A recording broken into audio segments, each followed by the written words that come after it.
अब हम डिस्कस करेंगे difference between receipts and payment account and income and expenditure account. पहला है नेचर के बेसिस पे।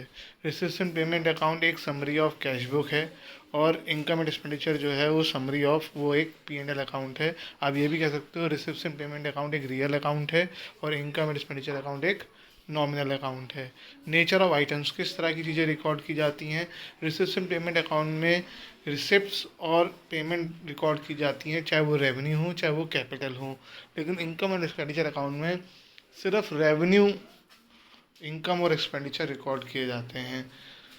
पीरियड रिसिप्ट्स एंड पेमेंट में जो चीज़ें रिकॉर्ड की जाती हैं वो किसी भी पीरियड को बिलोंग कर सकती हैं, चाहे वो पिछले साल की हों, चाहे वो करंट ईयर की हों, चाहे वो नेक्स्ट ईयर की हों।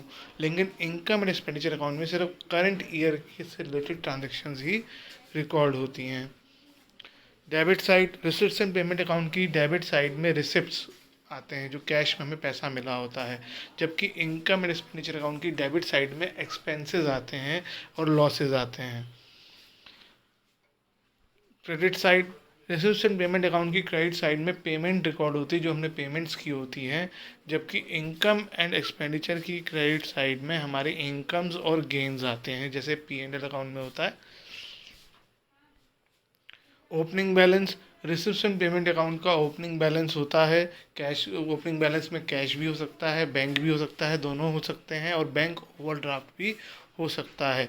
लेकिन इनकम एंड एक्सपेंडिचर अकाउंट का कोई ओपनिंग बैलेंस नहीं होता।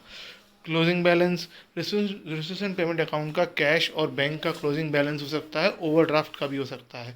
जब ओपनिंग में होगा तो क्लोजिंग में भी होगा। लेकिन इनकम एंड एक्सपेंडिचर अकाउंट का भी क्लोजिंग बैलेंस होता है, लेकिन उसे हम सरप्लस या डेफिसिट बोलते हैं। Depreciation, receipts and payment account में डेप्रिसिएशन को रिकॉर्ड नहीं किया जाता है, क्योंकि रिसिप्ट्स एंड पेमेंट अकाउंट में सिर्फ कैश ट्रांजैक्शन आती हैं और डेप्रिसिएशन एक नॉन कैश ट्रांजैक्शन है, जबकि इनकम एंड एक्सपेंडिचर अकाउंट में डेप्रिसिएशन को रिकॉर्ड किया जाता है।